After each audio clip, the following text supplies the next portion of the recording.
Merci. Autorité qui a abusé de sa fonction. Est-ce que ça va? Est-ce que ça va? Je peux avancer. Maintenant, en Haïti, l'État s'est donné une définition.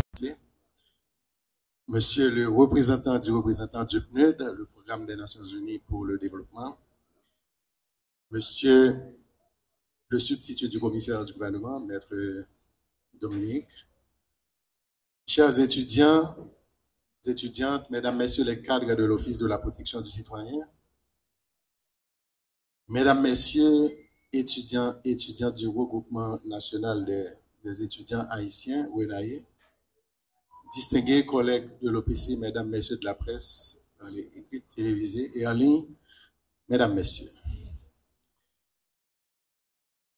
Lorsque le soleil fait de battre campagne par-delà des mondes, avant de s'éteindre, à chaque fois, il en ressort toujours une lumière douce, soft, diraient les Américains.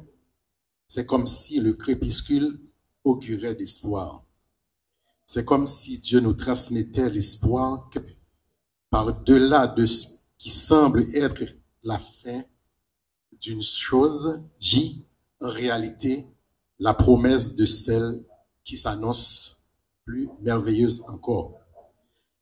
C'est l'image qui foisonne mon esprit en nous inspirant. Vous, moi, eux, notre pays, notre Haïti, et l'initiative de ce matin est là pour en apporter preuve.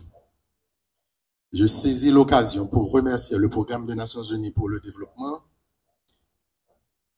qui a permis à l'OPC de mettre en œuvre cette activité de formation à travers un projet portant sur la documentation des cas et le plaidoyer contre la corruption. Dans cette dynamique, l'OPC s'engage davantage à promouvoir dans le pays l'instauration du respect des principes de bonne gouvernance pour l'amélioration de l'accès et de la qualité des services publics. En effet, tandis que la Banque nationale décline vers des abîmes, il s'en trouve encore des citoyens et citoyennes à votre image, c'est-à-dire qui ne débarquent le navire et qui font tout ce qui est en leur pouvoir pour le maintenir à flot, quelles qu'en soient les circonstances. L'Office de la protection du citoyen, de sa part de responsabilité constitutionnelle, maintient et renforce ses actions en vue de faire reculer l'un des fléaux, sinon le seul, qui enfonce le pays vers les abîmes et de l'insécurité et du mal développé.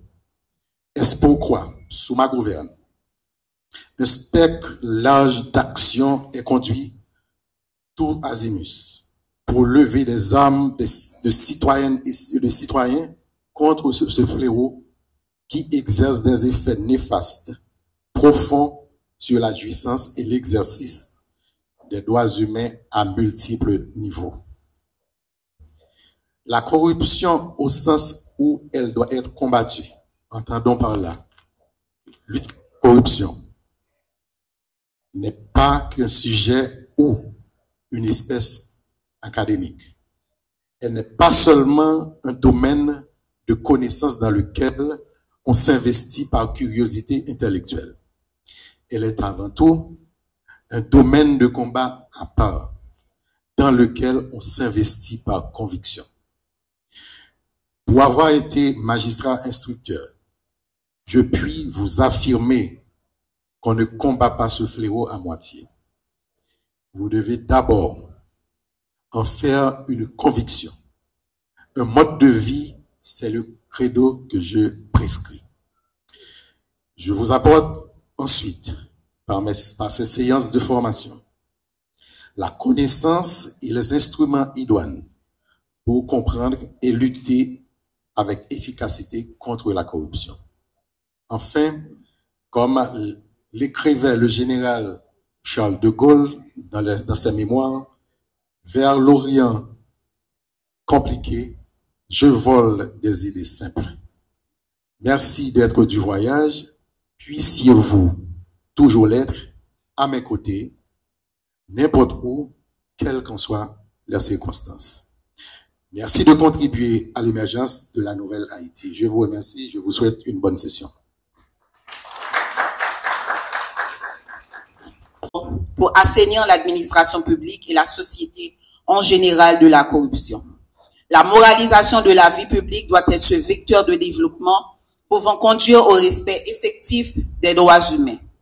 Ainsi, l'USCC est en train de tout mettre en œuvre pour doter le pays d'une nouvelle stratégie nationale de lutte contre la corruption pour les 10 prochaines années, après que la première, celle de 2009-2019, soit arrivée à terme 6 années de cela. Toutes les strates de la vie nationale seront consultées à travers une enquête diagnostique sur la gouvernance et la corruption. Les travaux sont lancés et c'est dans cette optique que le comité d'élaboration de cette nouvelle stratégie, composé de représentants de plusieurs institutions étatiques, a été présenté le 18 février dernier. Mesdames, Messieurs, étudiantes, étudiants, ce combat est le nôtre. Ce pays est le nôtre. La lutte contre la corruption est l'affaire de tous. Mes droits, vos droits, les droits de nos enfants, les droits de tout un peuple ne seront effectifs que si on met tout en œuvre pour déraciner ce mal, pour redonner confiance en nos institutions, pour encourager une juste distribution des ressources. Les corrupteurs, les corrompus ne doivent plus être confortables.